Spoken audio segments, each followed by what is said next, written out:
শোভা education training সেন্টারে আমাদের সমস্ত নার্সিং স্টুডেন্টদেরকে সার্টিফিকেট দেওয়া হয়েছিল। কিছু কিছু নার্সিং স্টুডেন্ট নার্সিংয়ে জব করার জন্য ওনারা সার্টিফিকেট নিতে আসতে পারেনি, আজকে এসছে। আজকে আমাদের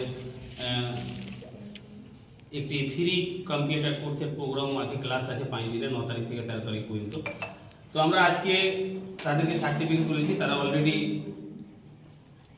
সরকারি এনএসডি ডিপার্টমেন্টের সার্টিফিকেট পেয়েছেন, আমাদের যা digital India board of education দপ্তরও সার্টিফিকেট পেয়েছে। তো নীলিমাকে আমরা সার্টিফিকেটে তুলে দিছি। জোরে হাততালি হোক ওনার জন্য। এবং এর পাশাপাশি এনএসডি ডিপার্টমেন্টের সরকারি যেটা সার্টিফিকেট আমরা যেটা বলে থাকি, সেই এনএসডি ডিপার্টমেন্টের সরকারি সার্টিফিকেটটা আমরা তুলে দেওয়ার চেষ্টা করছি এবং এটার জন্য জোরে হাততালি হোক।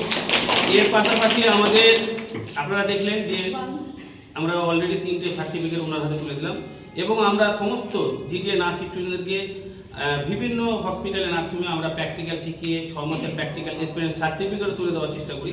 তো আবিসেনা হসপিটালে আমরা সেই প্র্যাকটিক্যাল সার্টিফিকেটও ওনার হাতে তুলে দিলাম। তো জোরে হাততালি হোক। একটা স্টুডেন্টের কাছে সরকারি সার্টিফিকেট, আমাদের ডিপার্টমেন্টের সার্টিফিকেট এবং হসপিটালের সার্টিফিকেট উনি পেলেন এবং যে কোনো জায়গাতে উনি কাজ করতেও পারবেন, বর্তমান করছেন। এর পাশাপাশি আমাদের রয়েছে টিয়া খাতুন, ওনাকেও আমরা সার্টিফিকেট তুলে দিচ্ছি এবং ওনার জন্য জোরে হাততালি হোক। তো আমরা ওনাদের কাছে যাবো যে আজকে সার্টিফিকেট পেয়ে আপনাদের কেমন লাগছে? আপনি এখন বর্তমান কোথায় মানে জব করছেন? আমি খাজাবা নার্সিংয়ে জব করছেন। তো আপনারা দেখতে পাচ্ছেন যে প্রত্যেকে নার্সিং কোর্স করে ওনারা জব করছেন, কাজ পেয়ে গেছেন। আপনার বাড়িটা কোথায়? থানা মোথাবাড়ি। আপনার নাম কি? আমার নাম নীলিমা খাতুন। বাড়ি? চাচল। চাচল। তো জোরে হাততালি হোক ওনাদের